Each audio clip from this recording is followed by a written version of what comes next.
Well, hello and welcome to Producer Dan. Thank you very much for stopping by the channel. So today I'm talking about how I added reverb and delay to a music project that I'm working on now. It's a song called No Words by my friend Vicky Andres. It's a beautiful ballad, and I've done a couple of videos already on this song. The first one was how I edited her vocal. Check that video out. And the second one was how to use the Air Mini Grand Piano plugin, and I featured the song in that video as well, so check that one out. And today we're talking about reverb and delay. So, in preparation for doing this song, I knew that I wanted to do the vocal first. It's a very pretty ballad that she did at her house. She recorded her vocals at her house with her guitar separately, with the intention that we would probably put this to piano and then add orchestration. So I've already added the piano accompaniment and it's sounding great. But in doing the vocal, I really wanted to work the music around the vocal. I wanted to get it set in stone with EQ and compression and mixing and I really wanted to do some nice deliberate effects with reverb and delay. I went in search of some songs, some of my favorite songs, some ballads that I like. And I was listening to Celine Dion's song Ashes. And in the chorus of this song, the delay is very deliberate. It repeats what she says rhythmically, and it comes in and out, and it's not just set and forget. It's probably on its own track. The choruses and verses are probably on their own tracks and treated differently, and probably a lot of automation. And it's very bold and deliberate and very musical and very beautiful. So after listening to that song, I'm like, I really want to do this with Vicky's song. Not copy everything they did, of course, but I wanted to give myself permission to be bold and deliberate with the vocals, since I'm featuring the vocal in this song. And I'm going to put very, very beautiful orchestration to the song. That's my intention anyway. And so that will be the finished product. But today I'm going to show you how I added reverb and delay to this very beautiful song. So let's get started. Okay, so here we are in the Pro Tools session for this piano version of the song No Words by Vicky Andres. And I'll go ahead and play you the first verse and the first chorus so you can get an idea of what I've done with the reverb and delay for this song. Here's a quick look at the session. I've got some buses set up, my auxiliary tracks with the reverb and delay, some backup vocals, which I haven't done much with, and then here are the tracks for the main vocals. I've got separated tracks for verses and choruses, and then a double track. So here we go. I'll let you listen to the song now. I'll give you this look at the tracks as we go.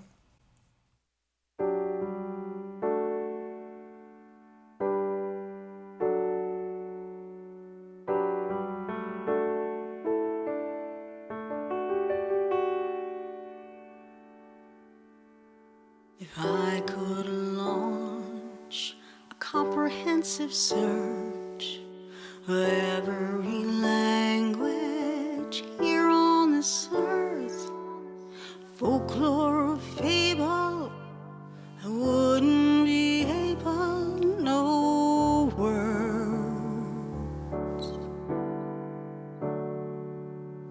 to as it pleasantly tether me there, locking me into this intoxicating stare. Nothing I can say, utter or convey, no words. Well, it came in from behind, and it was the last thing on my mind at the time. Oh, there it was, beautiful in every way, cradles me in gentle sway, wraps around me figure eight. I open up my mouth to say,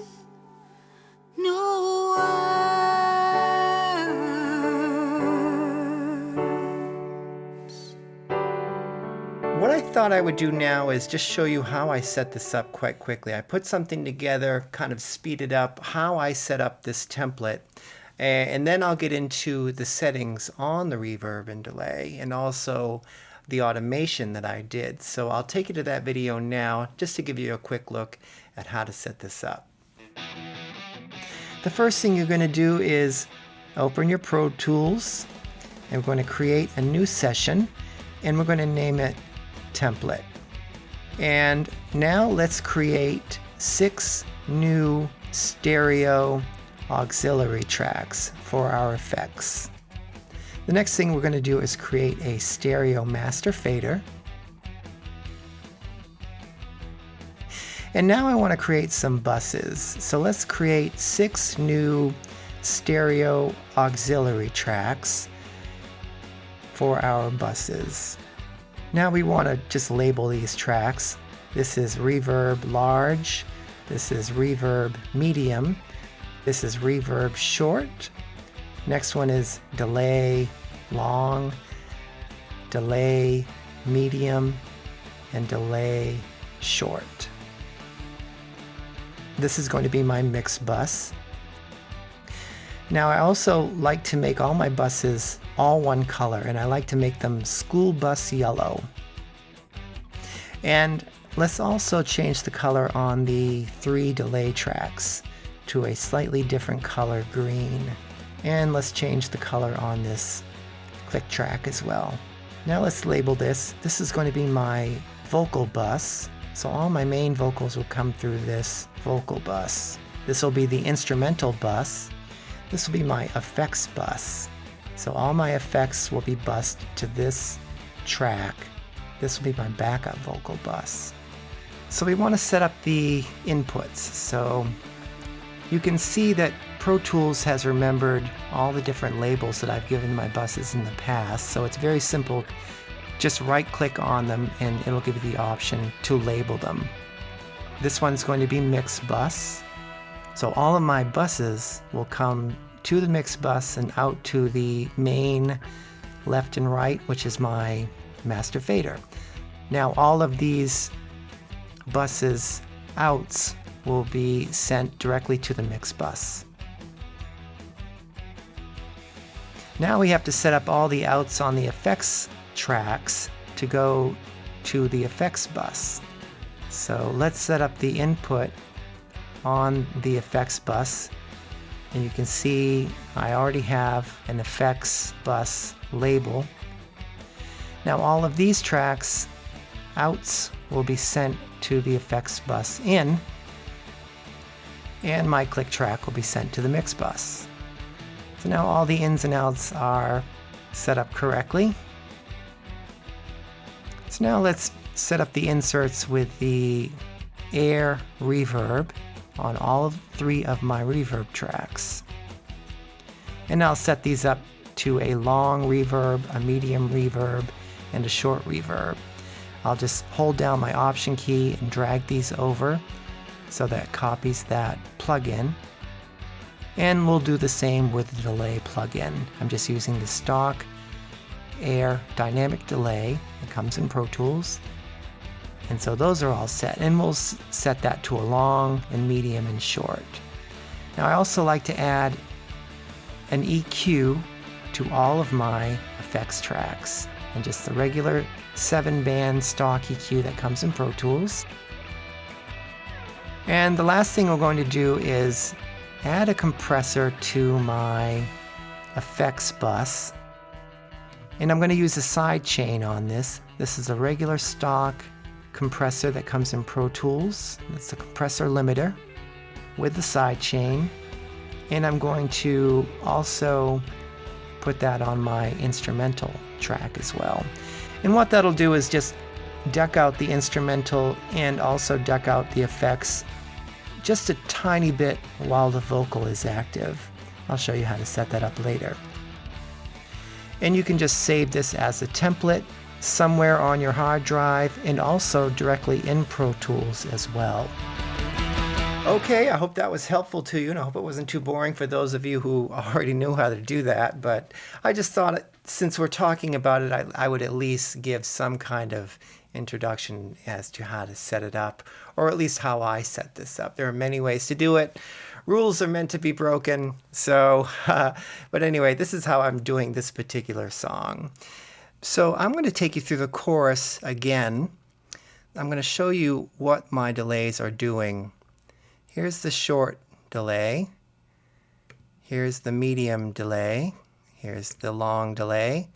And I'm going to set these up side by side, and you can kind of watch them go up and down. So if I just set these at one volume, it would just be really chaotic. And what I tried to do was have them come in strategically. So watch the volumes kind of go up and down, and it'll give you an idea of the automation that I did. Well, it came in from behind, and it was the last thing on my mind at the time. Oh, there it was. So I really wanted that short delay to be very evident in the well, it came in. So it goes, well, it came in. So I think that sounded great. And then I take it out for the rest of the, in and out through the chorus. Well, it came in from behind. And you heard that high, and that's the medium delay coming in. Well, it came in from behind, and it was the last thing on my mind at the time. Oh, there it was. So that really sounded musical to me, and I don't know if it's distracting in this version of the song, but it certainly won't be when we put orchestration to it. So I've got 2-second reverb on my short reverb, a 3-second on my medium, and I've got a 4-second on my long. I've mixed it at 100% since it's on a send track. The room size is 100%, and I've set the pre-delay to 20 milliseconds, and that means the reverb will kick in 20 milliseconds after she begins singing. So it kind of separates the reverb from the singer and kind of sets that singer in front of you, and then the reverb is kind of happening somewhere else because it has that 20 millisecond division. So it's another way of separating the vocal from the reverb, but still giving lots of reverb. Now I've also set up automation for the reverb on both the verses and the choruses. In the verses, I'm using the medium reverb. In the choruses, it goes to the longer reverb. So here are the tracks. This is the vocal verse, and these two are the choruses. And you can see the automation window. You can hear the reverb kind of boost at the end of the phrases as she kind of fades off. The reverb bumps up just a little bit. You could pick a volume and just kind of leave it there, but I really think that, when she stops singing, it's an opportunity to kind of show the sense of space even more. I could launch a comprehensive search of every language here on this earth, folklore or fable, I wouldn't be able, no words. And again, I have put EQs under all of my reverbs. They're pretty much all the same. I try to keep them all the same. And, it does make a difference. I'll show you. I'll play the chorus, and I'm using the long reverb during the chorus. Well, it came in from behind, and it was the last thing on my mind at the time. So you're getting some sparkle, you're getting some of the 1K and just a little bit of the mids. So it's not adding a lot of hiss and it's not adding a lot of boom. I'll take this out and you can hear the difference. Well, it came in from behind, and it was the last thing on my mind at the time. So you're getting the full spectrum, but it's not clean and polished, and it's not specific. If you're going to have reverb, if you're going to have sounds in your mix, you want to decide what those sounds are, what those frequencies are. And the goal is to have the reverb effect, but still have your vocal be right up front and center with not a bunch of other sounds washing it and masking and crowding and making it muddy. So experiment with this. If you're an experienced mixer, you're probably doing this already. In the reverb, you have an option to cut those frequencies here, the high frequencies and the low frequencies. So you can experiment with that too. But I love looking at the EQ, the graph, to see what I'm doing and to make sure everything is matching. And although it's probably better to mix with your ears and not your eyes, but if you're used to doing it a certain way, I kind of know where, what that length is, what that looks like when I do a reverb. And I would also save this in my template. Once you have all this stuff figured out, save it as a template so you can go back to it and make whatever adjustments you need, depending on your project that you're working on. Now, I just want to talk about the side chain very quickly.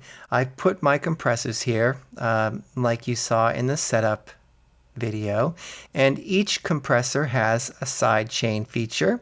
So you just press this little key and it sets up the side chain. And so to set it up, you just simply choose the track or choose the instrument or vocal or whatever you want to trigger the side chain, the compressor, you would put here in the key input.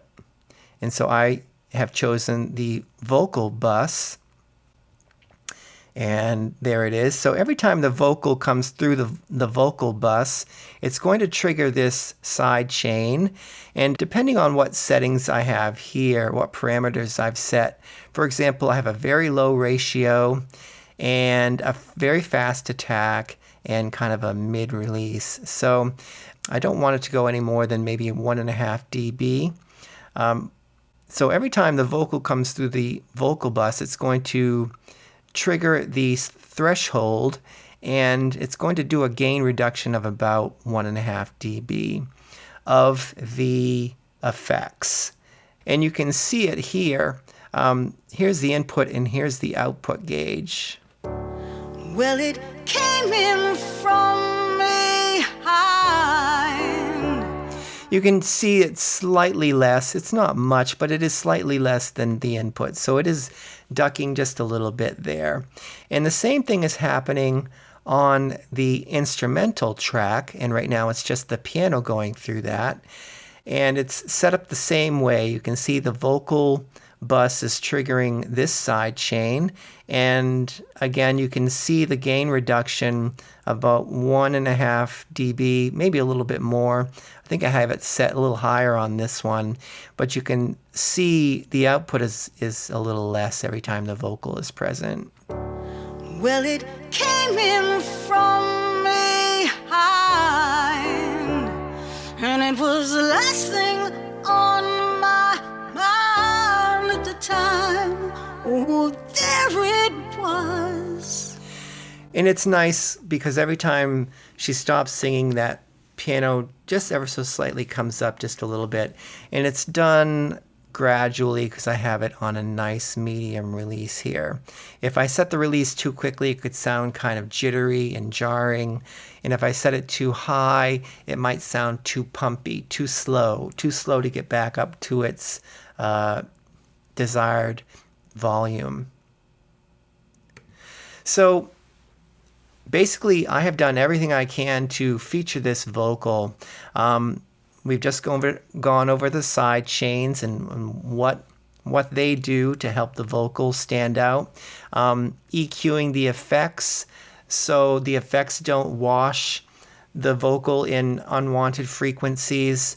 And also the piano sound that I've chosen is the ballad setting. And so that's kind of shaving a little bit of those higher frequencies off the piano sound, kind of giving priority to the vocal or anything else that would have those higher frequencies. So it's kind of set in the background there. So that is what I've done so far, and I'm happy with it. And now I'm going to start working on the rest of the instrumentation, the orchestral accompaniment, and so I plan to have that video done by early October. So look for that video.